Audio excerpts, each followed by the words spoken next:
I give the call to the member for North Sydney. Thank you, Mr Speaker. I'm also delighted to ask a question to the Minister for Health and Aged Care. Will the Minister please provide an update to the House on how the Morrison government is responding to the latest COVID-19 variant, Omicron, in order to protect the lives and livelihoods of Australians? The Minister for Health has the call.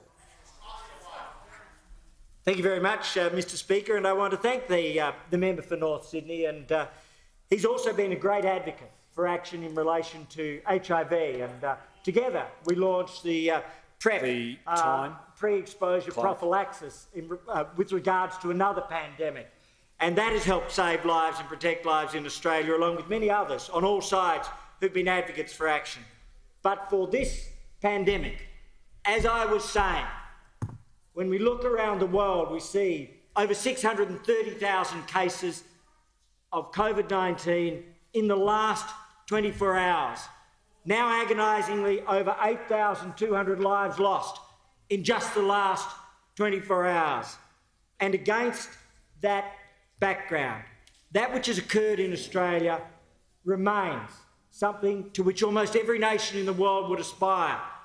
One of the lowest rates of loss of life in the world, one of the highest rates of vaccination in the world, and one of the strongest economic recovery over the course of the pandemic in the world. And these things have come from the actions which the government has taken.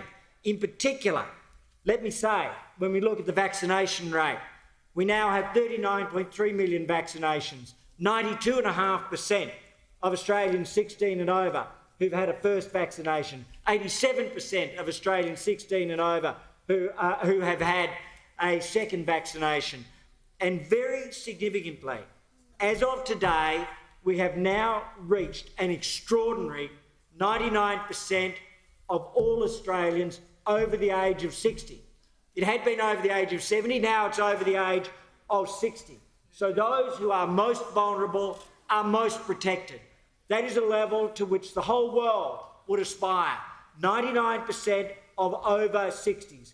And we've done it in our way, on our watch, in our time. We've done it through a voluntary basis, but we've done it through advocacy and support. These things have protected Australians.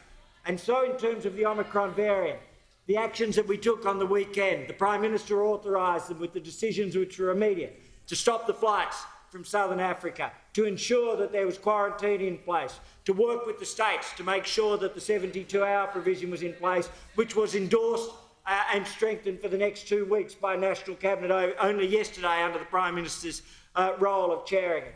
These are the actions that have protected Australia, are protecting Australia, will continue to protect Australia, and will save lives and protect lives.